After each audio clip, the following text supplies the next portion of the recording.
La progéniture d'un couple est reconnue en Afrique comme étant une richesse. Parfois, cette richesse peut se transformer en détresse et plonger les parents dans le déclin. Nous sommes ici à Makepe-Misoke, dans le 5e arrondissement de Douala, au lieu-dit Carrefour Bokom, un quartier où règne une ambiance bruyante au son d'une promiscuité bien prononcée.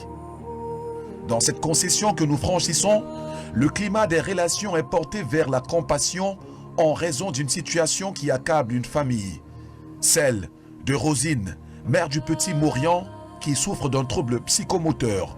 Voici leur histoire. Moi, c'est Madame Doumia Aimé. Je suis la maman du bébé Feuse Wopé David Maurian, qui est le malade en question. Je vais expliquer la démarche de ma grossesse. Oui. Pour les visites, j'ai fait les visites du début jusqu'à la fin. Il peut dire du début jusqu'à la fin. Parce que je suis arrivée au 8e mois. C'est au 8e mois que j'ai eu un problème. Je me lève un matin, je perds les os devant la porte là. J'ai perdu les os. Un dimanche matin, je suis allée directement à l'hôpital. La sage-femme m'a dit d'attendre. Elle m'a mis une perfusion pour essayer de caler l'eau, de faire arrêter l'eau. Mais elle n'a pas pu arrêter. L'eau ne faisait que couler, l'eau ne faisait que couler. À un niveau, elle m'a dit que non, c'est impossible d'arrêter. C'est mieux qu'elle provoque l'accouchement. Elle m'a donc donné un comprimé pour provoquer l'accouchement. Elle m'a donné le comprimé. L'enfant ne parvenait, je ne parvenais pas à avoir les contractions. C'était tellement lent. Je suis allée jusqu'à peut-être 2 comprimés ou c'était 3 comprimés. Le comprimé que les femmes enceintes prennent pour provoquer l'accouchement. Elle m'a donné jusqu'à peut-être 2 ou 3 comprimés. Ça n'allait pas toujours. Elle a encore une deuxième perfusion. C'est quand la perfusion a fini, jusqu'à la fin, que l'enfant commence un peu à donner ce signe de sortir.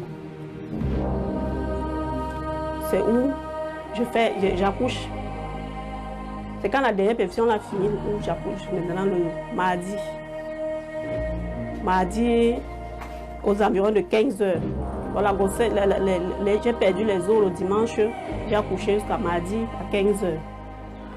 Je fais un accouchement normal, pas de problème. Elle me dit d'abord que l'enfant a bu de l'eau. L'enfant a bu l'eau, elle a absorbé tout ça. Elle a absorbé, l'enfant a pleuré. Après avoir absorbé l'eau, l'enfant a pleuré. Tout allait bien. J'ai fait 2 jours à l'hôpital. Le jour de la sortie, le médecin est venu consulter l'enfant. Il est venu consulter l'enfant. Et il m'a dit que l'enfant se portait bien. Il m'a dit que l'enfant se portait bien. Moi, de mon côté, j'ai regardé le bébé. Il avait une partie ici sur lui qui était jaune. À partir de son nez là, c'était jaune. J'ai dit, mais doc, le bébé, s'il m'inquiète, il a quelque chose sur le visage qui est jaune là. Moi, ça m'inquiète. Est-ce que c'est normal? Il me dit que quoi? Il prend l'enfant. Il me dit de déshabiller encore l'enfant. Je déshabille l'enfant. Il porte l'enfant, il part dans la cour de l'hôpital. Il observe l'enfant, Il entre encore avec l'enfant. Il dit, donc il y a un problème. Il me dit non. Elle me dit non. En fait, c'était une femme. Elle me dit non. Je dis, ok, je peux rentrer. Il dit que non. Elle dit non, j'ai déjà signé ta sortie. Elle signe, je sors. J'arrive à la maison. L'enfant, il ne grandissait pas normalement, quoi. Au fur et à mesure que les jours avançaient, la couleur de l'enfant changeait. Les jours avancent, il change. Une semaine après, je vois l'enfant devient complètement jaune. Avant de sortir de l'hôpital, on n'avait pas fait le BCG. C'était en rupture. Ils m'ont renvoyé des revenus dans une semaine. Après les 1 semaine là, où je rentre à l'hôpital pour faire le BCG de l'enfant. J'arrive, c'est certaines femmes qui me disent que mais ton bébé là est comment comme ça là. Je dis que je sais, je ne comprends pas moi. Moi-même je suis dépassée. C'est une autre infirmière, les femmes qui injectent qui donnent le vaccin aux enfants là, qui me dit que madame, ton enfant si est différent de tous les bébés. Elle n'est pas normale. L'enfant si n'est pas normal. Regarde ton enfant, il faut aller au soleil à chaque 6 heures avec le bébé si là. Il dit ok, j'ai compris. Il rentre voir le médecin qui m'avait fait sortir là, il me dit que non, je dois seulement sortir chaque 6 heures. Le soleil de 6 heures là, avec l'enfant. Et j'ai compris. C'est comme ça que je sortais chaque 6 heures avec l'enfant. Quand il y a un petit soleil, je sors avec lui, je sors, je lui mets au soleil. Dès que ça finit là, j'entre. J'ai fait comme ça pendant une semaine encore. Je n'ai pas vu. L'enfant ne faisait que partir. Au fur et à mesure, à un niveau, il a même refusé le lait. Au point où il ne parvenait même plus à tirer le lait. Donc ça l'affaiblissait au fur et à mesure, À un niveau, il a refusé le téter. Il ne tétait plus. Je l'ai donc porté. J'ai dit, je me suis fâchée. J'ai dit que je ne peux même plus aller où j'ai accouché parce qu'eux, ils n'ont pas pu découvrir le problème que l'enfant avait. Exaspérée par les services du centre hospitalier, la mère de l'enfant va cette fois opter pour l'hôpital des Sœurs, puisque le tableau que présentait Mauriane était inquiétant. Son trajet médical ne s'arrêtera pas là. Elle va également solliciter l'hôpital général de Douala, où elle sera une fois de plus référée cette fois à l'hôpital gynéco-obstétrique de Yassa. Là-bas, une sorte de diagnostic sera révélé. Les familles du couple, pourtant au courant de la situation, n'ont pu apporter une aide à ces derniers. N'ayant aucune vie associative et épuisée financièrement, Rosine va reprendre les séances de massage qu'elle avait entamées dans les premières semaines de la découverte de cette maladie. Je suis allée maintenant plutôt à Lopom, à l'hôpital des Sœurs de Lopom. C'est là-bas qu'on arrache l'enfant dans mes mains, qu'il est en train de mourir, on lui met dans la photothérapie. C'est où on sauve l'enfant là-bas, il était déjà à l'agonie. On lui met dans la photothérapie, il a fait 6 jours. Déjà même le 3e jour dans la photothérapie, il était bien. Il avait appris un peu les forces, il pleurait un peu, qu'on entendait la voix. Après 6 jours, nous sommes sortis. L'hôpital, il se portait bien, il a commencé à manger. Très bien les forces, il faisait les mouvements des bébés, tous les mouvements des bébés. Nous sommes sortis de l'hôpital après 6 jours. On arrivait à la maison. Moi, je ne savais pas qu'il y avait eu les séquelles de la maladie.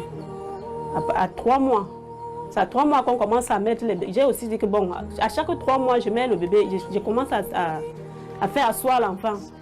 Je mets l'enfant au sol, je vois, il se verse seulement. Je mets l'enfant, il se verse seulement. Je dis que, mais ça, c'est quelle façon ça? Ses frères n'ont pas fait ça. Quand je les mettais assis, à 2 mois même, ils se mettaient droitement, ils se plaçaient. Moi, je ne comprends pas, moi. Je suis allée à l'hôpital. J'ai vu la pédiatre. La pédiatre me dit non, il ne faut pas être pressé. Il y a les enfants qui sont souvent lents. Il faut que je patiente encore jusqu'à 4 mois. J'ai patienté. Je ne faisais que mettre l'enfant assis chaque temps. Chaque matin, quand je me levais, si je suis en train de travailler, j'essaye de mettre l'enfant assis sur le canapé. Il ne faisait que tomber. Quand je lui mettais assis, il ne faisait que tomber. À 4 mois, je rentre encore à l'hôpital. Je lui vois, elle me dit que là, c'est un problème. Elle m'envoie à l'hôpital général. À l'hôpital général, elle m'envoie là-bas. J'arrive, elle m'envoie chez le neurologue pédiatre. J'arrive à l'hôpital général. Le neurologue là me dit qu'il ne prend pas soin des bébés. Lui, il est plus chargé sur les vieillards. Mais qu'il va me conseiller un autre neurologue pédiatre à Yassa. Il m'a donc envoyé chez le docteur Nyama à Yassa. J'arrive chez le docteur Nyama. Le docteur Nyama consulte l'enfant. Il me dit que je dois aller faire le scanner. Il m'a prescrit le scanner. Je suis allée faire le scanner. J'ai présenté le scanner au docteur. Il m'a dit que non. Ce qu'il croyait, ce n'était pas ça. Ce qu'il croyait n'était pas ça. Que non, il n'y a pas de problème. Mais qu'on doit continuer, qu'on doit faire les séances de thérapie, de massage à l'enfant. Il m'a donc envoyé chez un kiné. Un kiné à Bonamou Sadi. Bonamou Sadi, vers l'hôtel Santa Barbara là-bas. Il m'a envoyé là-bas chez un kinésithérapeute. J'ai fait les séances là-bas, plusieurs séances, jusqu'aujourd'hui. Je ne vois pas de changement. Jusqu'aujourd'hui, le cou était faible, le cou même ne se tenait pas. Jusqu'aujourd'hui, même jusqu'aujourd'hui, le cou fait semblant de tenir, mais ce n'est pas toujours solide. Ça fait juste semblant. Il ne s'assoit pas. Il ne s'assoit pas. Il ne peut pas ramper. Il ne rampe pas, il ne s'assoit pas, rien. Même tirer le ventre, non. Il ne tire pas le ventre. Le docteur Yama m'a dit que c'est un retard psychomoteur. Un retard psychomoteur. Et qu'on peut remédier ça avec les massages. Avec les massages. On ne peut faire que les massages. Il n'y a plus rien à faire là-bas. Il m'a donc conseillé le kiné là. C'est où j'ai commencé les séances de massage. Jusqu'à. J'ai parlé du problème dans la famille, des deux côtés. Personne n'a réagi. Avant même d'aller voir docteur Nyama, je suis d'abord partie chez les praticiens. Quand j'ai vu l'enfant était un peu bizarre là, je suis d'abord partie chez une maman, Bassa, ici à Bonanga. Elle a d'abord massé l'enfant avec les herbes plusieurs fois, peut-être même pendant 2 mois. Hein. C'est où moi-même je ne voyais pas l'évolution. C'est où j'ai dit que non, là, c'est le problème de l'hôpital. Je suis allée à l'hôpital directement. J'ai arrêté, c'est pour la maman là. J'ai arrêté, je suis allée directement à l'hôpital.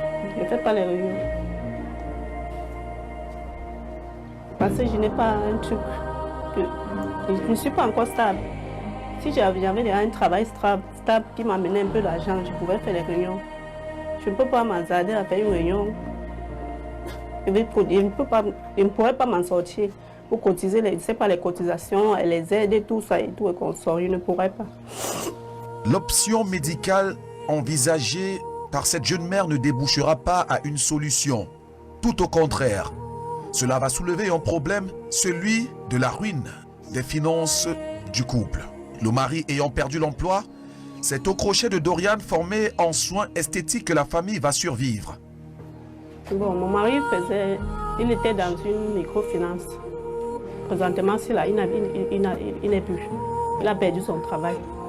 C'est pour cela tout ce c'est à cause de ça qu'on ne parvient plus à suivre les massages de l'enfant. Oui, on a des problèmes financiers. C'est vraiment difficile, c'est très très difficile avec l'enfant. Moi, les mouvements que je faisais avant, je ne fais plus.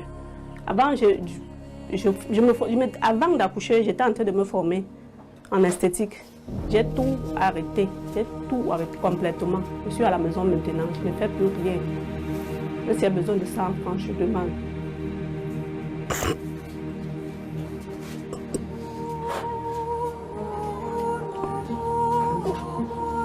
On se bat. On se bat parfois. Comme avant de quitter la New Fashion, j'avais un peu la technique dans la tête. J'ai ma petite machine à la maison. J'essaie de mettre un peu les ongles, parfois je coiffe. Je prends les petits prix, je ne taxe pas cher. Je ne taxe pas cher là. Je prends aussi les petits 1000 francs là, on mélange ça, ça donne quelque chose, on s'en sort. Le jour qu'il n'y a pas, on dort comme ça. Témoin des réalités que vit cette maisonnée, les proches amis et voisins essayent d'apporter un réconfort à leur manière. Je suis Pulchérie, je suis la voisine de Rosine qui est passée bien avant moi. Son petit garçon s'appelle Morian. C'est un enfant vraiment adorable. Il est adorable.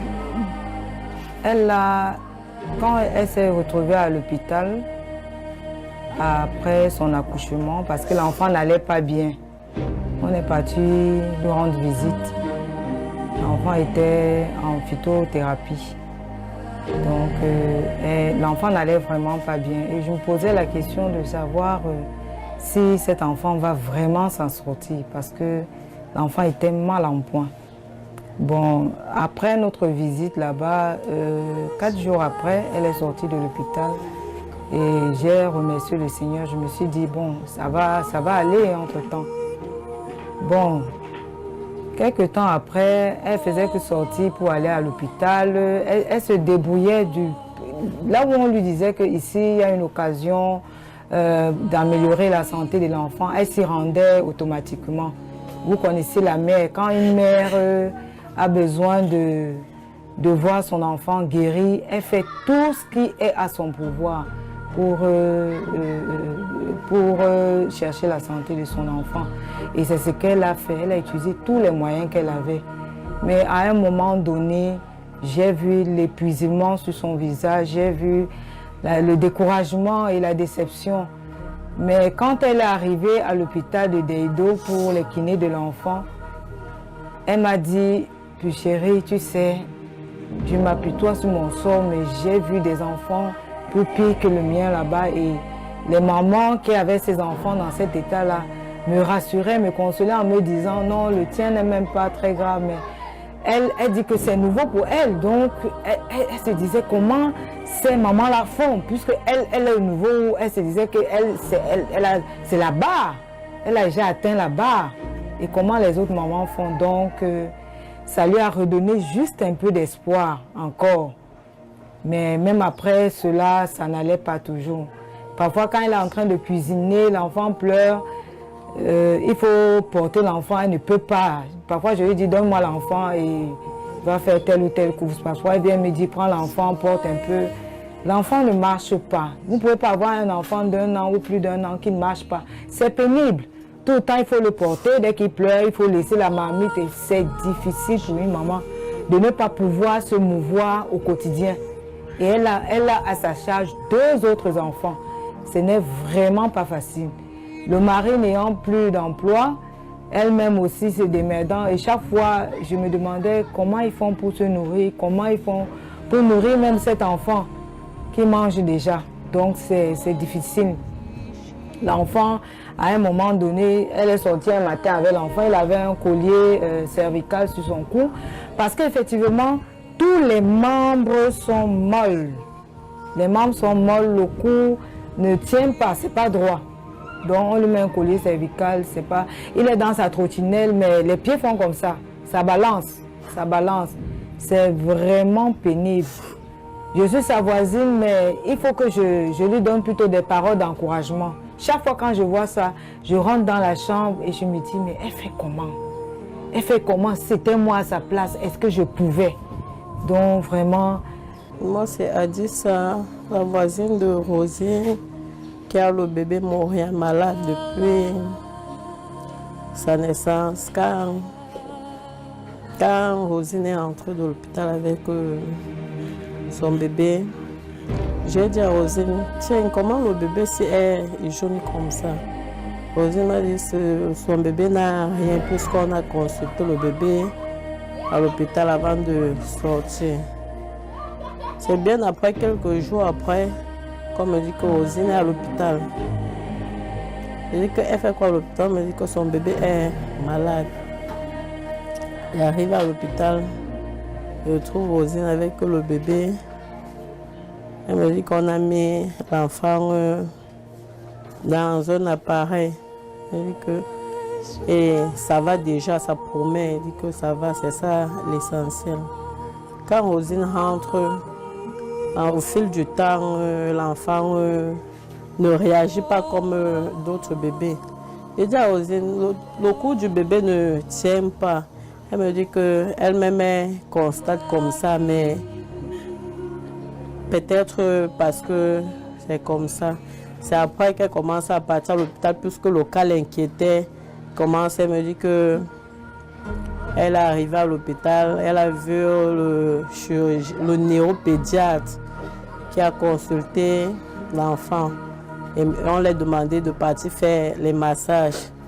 Chaque matin, de lundi à vendredi, si je ne me trompe pas, 5 jours sur 7, elle partait chaque matin qu'il pleuve ou bien avec le soleil, Rosine est dehors avec l'enfant. Regarde l'enfant, on s'est dit bon, le cas ça s'améliore un peu, mais bien après, on voit toujours 1 an arrive, l'enfant ne fait toujours pas les efforts.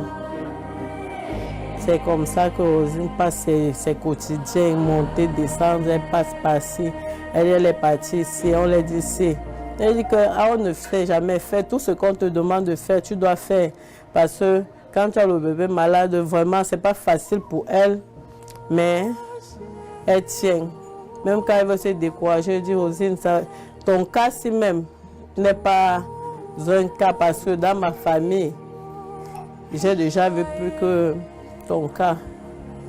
Ma cousine a couché même plus que ça. 7 ans qu'il a marché. Ton cas, c'est petit. Ça va aller. Comme ça que Rosine montait de ça. Rosine souffre. Je suis la voisine de Rosine, la maman de bébé Maurien. J'ai vu la grossesse du bébé. Vraiment, elle allait bien jusqu'à ce que le bébé vienne au monde. À 1 mois, j'ai vu le bébé. Je demande à ma voisine mais pourquoi le bébé est comme ça. Au début, elle ne voulait pas parler de ça, mais avec le temps, elle a vu que c'était un cas qu'elle ne pouvait plus garder pour elle seule.